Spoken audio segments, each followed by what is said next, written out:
fentanyl is now the number one cause of death of young Americans ages 18 to 45. And this is unforgivable. The Biden administration is responsible for this, and they have blood on their hands because they refuse to secure our border. She also posted a clip on Twitter of a mother who testified at that hearing. The woman lost both of her sons to fentanyl overdoses, which Marjorie Taylor Greene blamed on the Biden administration. Their deaths are, of course, tragic, but we will now fact check Congresswoman Greene's timeline. Both men she referred to died in 2020 during the Trump administration. CNN reporter Daniel Dale reached out to Greene's office about that error. Dale posted on Twitter that Greene's spokesman responded with expletives. You can see it on the screen. Huh. And still ahead. Well, no. But if you look at that, that's just. I mean, my article. They say, do you think anybody cares about your fact checking? Which is another way of saying, do you think anybody cares about the facts? Yes, that is the MAGA Republican Party. Project and blame what they are responsible for to the other side, to Democrats and President Biden. And this right on the heels of Donald Trump's command to MAGA Speaker of the House, Mike Johnson, to kill the bipartisan border security deal that is currently making its way through the Senate, because Donald Trump doesn't want there to be any kind of resolution to the border crisis under the Biden administration. Well, now comes this report from the Pentagon Inspector General that in a 3-year period under the Trump administration, the White House medical unit was dispensing prescription medications, including controlled substances like fentanyl, hydrocodone, morphine, and oxycodone. It also appears that a good deal of ketamine and Ambien was being distributed through the White House med unit. The report also found that these medications were improperly stored. That's right. The Trump White House was a pill mill, according to this report.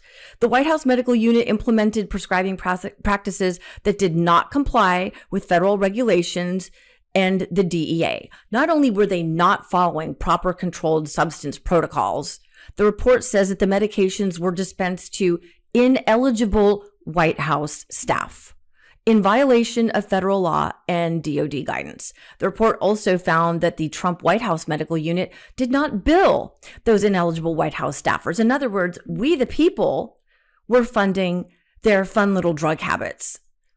The report also found that handwritten records like these shown here were illegible and had multiple errors of medications prescribed, including scratched out text.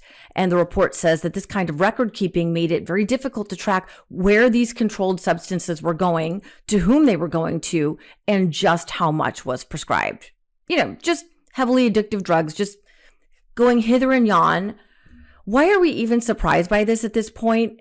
The hypocrisy of Republicans trying to blame the fentanyl crisis on President Biden is just absolute pure gaslighting. I don't want to go down a completely different rabbit hole, but their gaslighting technique is, oh, President Biden has these wide open borders. He doesn't. And fentanyl is coming across in massive numbers. It isn't. It's coming through big ports of entry like San Ysidro in near San Diego. All right. Also, let's keep in mind that the Biden Border Patrol has made more confiscations of fentanyl than any other previous administration. So just putting that aside for a moment. But one more thing I did want to point out about this report, which I found disturbing. NBC News released the report, but also their news article about it, which was accurate. But the headline I found very misleading. And here it is. It said, quote, "The White House clinic improperly distributed controlled substances during previous administrations." But this Inspector General's report reveals that it was specifically and distinctly the Trump White House. So this headline should say that, because if you're just glancing at headlines and you don't know specifically that it was the Trump White House, you could think it was the Biden White House or the Obama White House. It wasn't. It was the Donald Trump White House. So I just think it's important to point out, again, where the mainstream media fails and obfuscates the truth. Make it clear, my fellow journalists, that this is not the current Biden White House. It was Trump's. So that's the latest. The report is 80 pages long. You can find it online and read through all of the violations that the Inspector General's office found, plus their recommendations. But just another example of utter chaos and lawlessness under the Trump administration.